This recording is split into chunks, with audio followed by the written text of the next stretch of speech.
Have you ever wondered why things are named the way they are?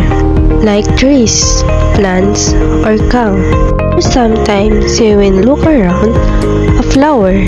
Why a flower is called a flower?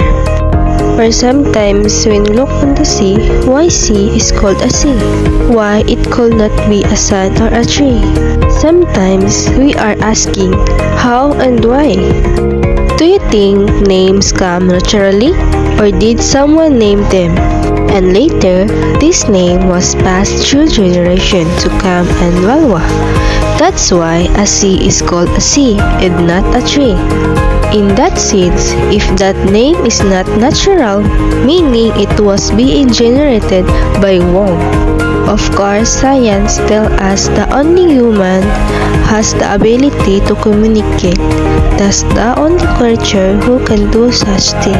In this regards, humans are the one responsible for leveling the world and the things around us. And we use language as a medium to turn concept into object. Without further ado, that will be our topic for today. Good morning, class. Today we'll be discussing about structuralism. But before that, I introduce myself first and my companions. My name is Fergie Obregon. I am first reporter and second reporter si Taer, and the leader is the Princess Makwa. And ngayon, alam natin kung ano yung structuralism. So, what is structuralism? And structuralism is a way of studying things by looking at how parts fit together, used in language, stories, culture, and media. It's look for hidden rules and patterns that help us understand meaning. So, ang structuralism, ito yung paraan ng pag-aaral sa pamagitan ng pagtingin kung paano nagkakasya ang mga bahagi.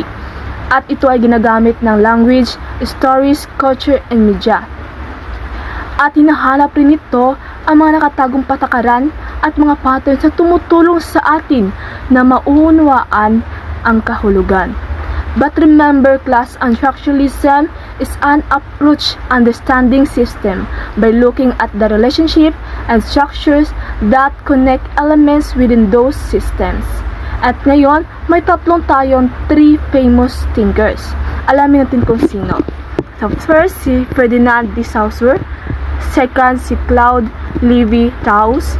And third, si Roland Barthes. Si Ferdinand de Saussure, he studied how language works, and he have idea of language has structured a system of signs that derive meaning from their relationships to one another rather than from individual utterances. And si Claude Lévi-Strauss naman, he studied how culture shape common patterns, and he have idea that every system, including a social system, has particular structure.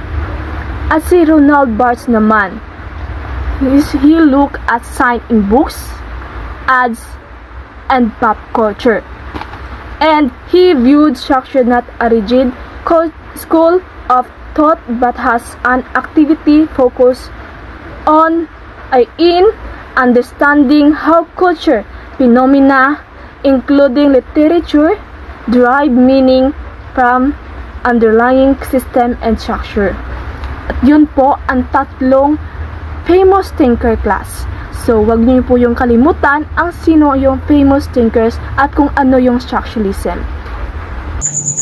How language works.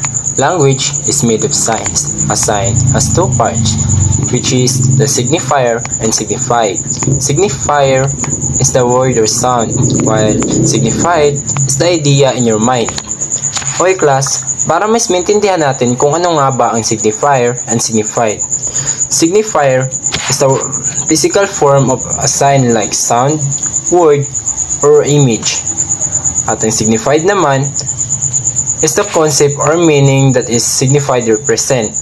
Ibig sabihin, ang signified, ito ay yung kung ano ang ating nakikita o naririnig. At ang signified naman ay kung ano ang ating naiintindihan mula sa signifier. Halimbawa, the word tree makes you think of a real tree.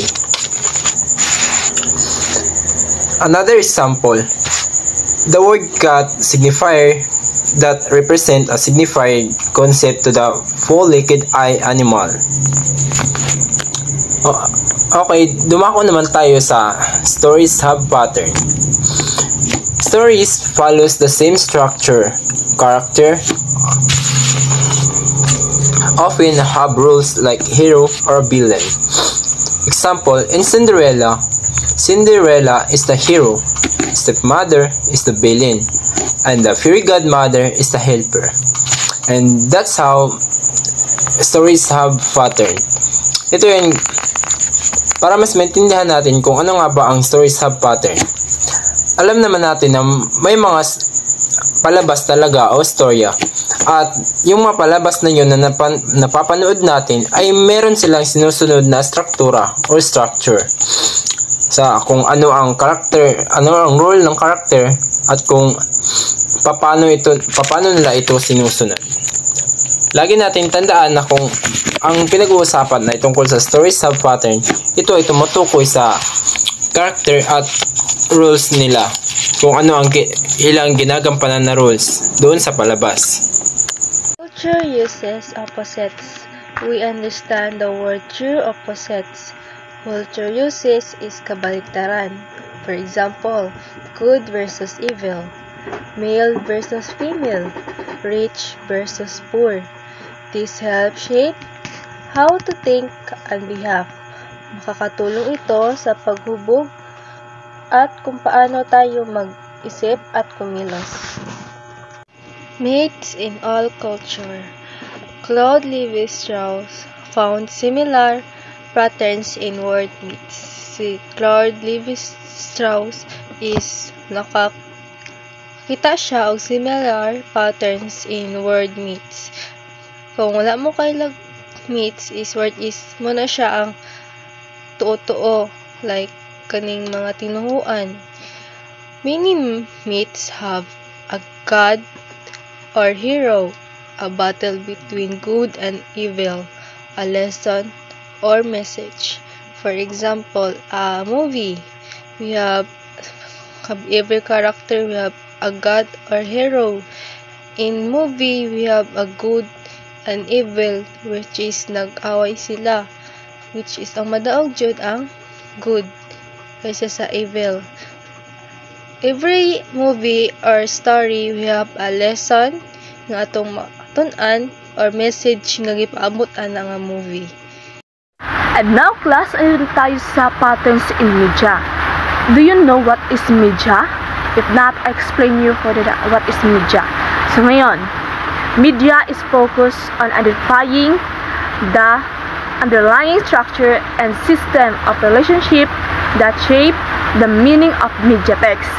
Ang ibig sabihin, ang media ay nakatuon sa pagtukoy ng pinagbabantayan na struktura at sistema ng mga relasyong na humuhubog sa kahulugan ng teksto ng media.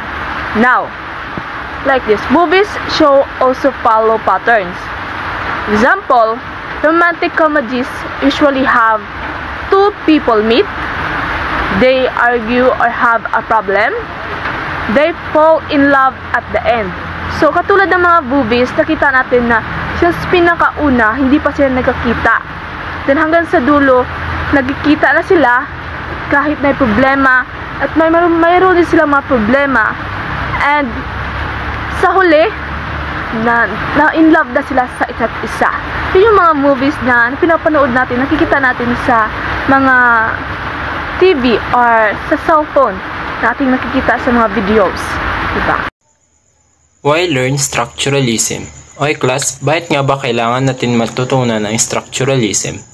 Structuralism help us see patterns in language, stories, and culture.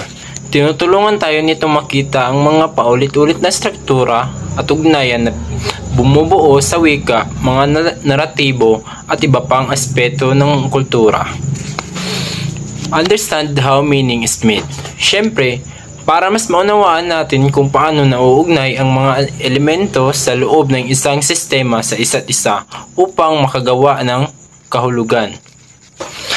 At lastly, think more deeply about what we watch or read. Hinihikayat ng structuralism ang isang mas analytical at critical na diskarte sa media at panitikan. Sa pamamagitan nito, mas maunawaan natin ang mensaheng nais iparating ng ating pinapanood o binabasa. At yun ang structuralism o bakit natin kailangan matutunan ang structuralism. Weakness of structuralism. It doesn't look at personal feelings or life experience. It sometimes misses the bigger picture like history or society. It can be the focus on rules. Ang weakness sa structuralism ay hindi ito tumutukoy sa mga personal na damdamin o karanasan sa buhay. Minsan nakakaligtasan nito ang mas malaging larawan tulad ng kasaysayan o lipunan. So, I think that's the basic concept that we should understand in structuralism. All in all, structuralism is really a challenging one, but I think it could become an easier task if you just focus on the idea that a word or concept underlies its meaning. The surface is not what important because true meaning lies on its underlying structure. So, I think that's all about structuralism.